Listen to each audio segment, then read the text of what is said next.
Hey, what is going on, everybody? It's YunKs. Today, I'll be showing you guys the bad Juju. This is an exotic pulse rifle, so let's just get into the perks on this thing. So full auto is automatically granted. For the sights, I run smart drift control.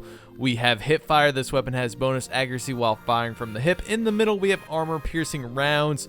Send it, increase range and accuracy, and perfect balance. This weapon has extremely low recoil, so these are all good options in the middle, but I personally go with perfect balance for that extra stability.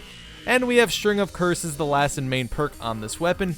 After each kill, this weapon will reload instantly and increase damage for a short time.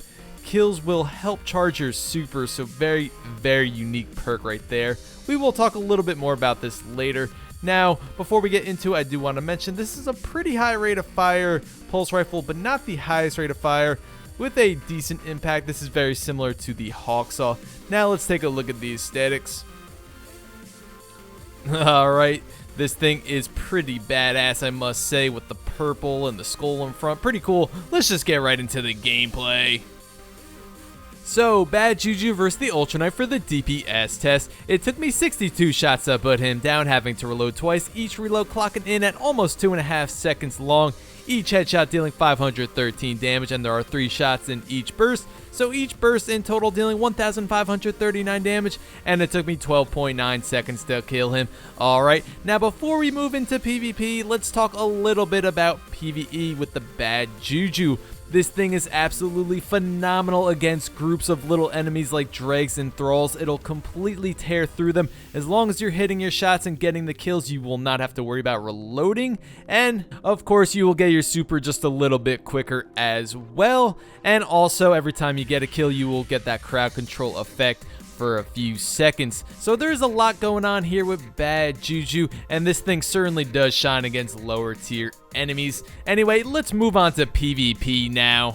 Bad Juju will deal 25 damage to the head and 17 damage to the body, but of course this does depend on what range you're at. If you're too far away, you will not get these numbers. And of course there are 3 shots in each burst, so if you land a full burst to the enemy's head, you will deal a total of 75 damage.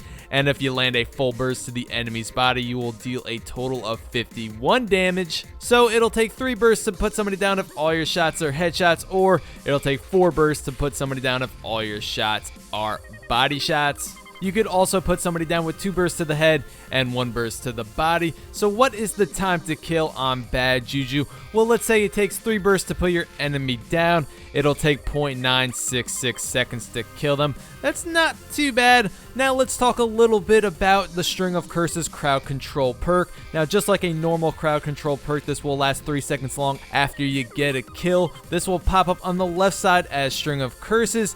And let's say you happen to shoot somebody while String of Curses is active.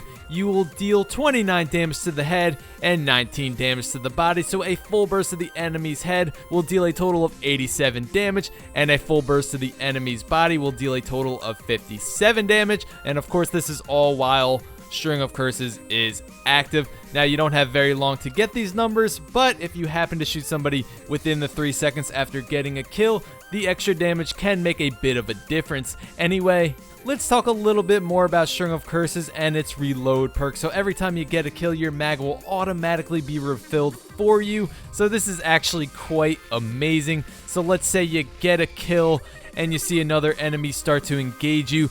You know you don't have to reload and worry about your mag. When typically using a normal weapon, you may have to reload depending on how many shots you have left, taking you out of the battle. But with this bad Juju, as long as you have your health up there, you won't really have to worry about leaving the fight as often. And lastly, let's talk about the super benefits from getting kills with bad Juju. Yes, you will get extra super energy every time you get a kill. Now, is it significant? Well, actually, it is pretty significant. I wouldn't say it's a game changer getting your super every 30 seconds, but I would certainly say it may help out just a little bit. As long as you're getting kills with bad Juju, it will definitely give you more of an edge when it comes to your super compared to everybody else playing, assuming they're not using bad Juju as well. Anyway, leave in the comments and let me know, guys, do you have a bad Juju, and if you do, what do you think of it? If you don't have bad Juju yet, is this an exotic pulse rifle you would like? Let me know. Overall, I actually had a great time with bad Juju in the Crucible. It was a ton of fun. kills came easily, at least for me. As long as I stayed steady on the enemy's head, I didn't really have a problem putting them down. But is it worth the exotic slot? Well, that's really up to you guys. The way I see it, as long as you're getting kills with this weapon, it can be beneficial in many ways. And I probably will use Bad Juju again as my exotic in the Crucible, probably in the near future, just to have some fun with it. Anyway, that's pretty much gonna wrap this one up. Thank you guys so much for watching. Please leave a like on the video if you enjoyed the video, and go ahead and leave a sub if you haven't already, if you want to see more weapon reviews similar to this one. I'm always covering weapons here in Destiny. Anyway, guys, I will see you next time.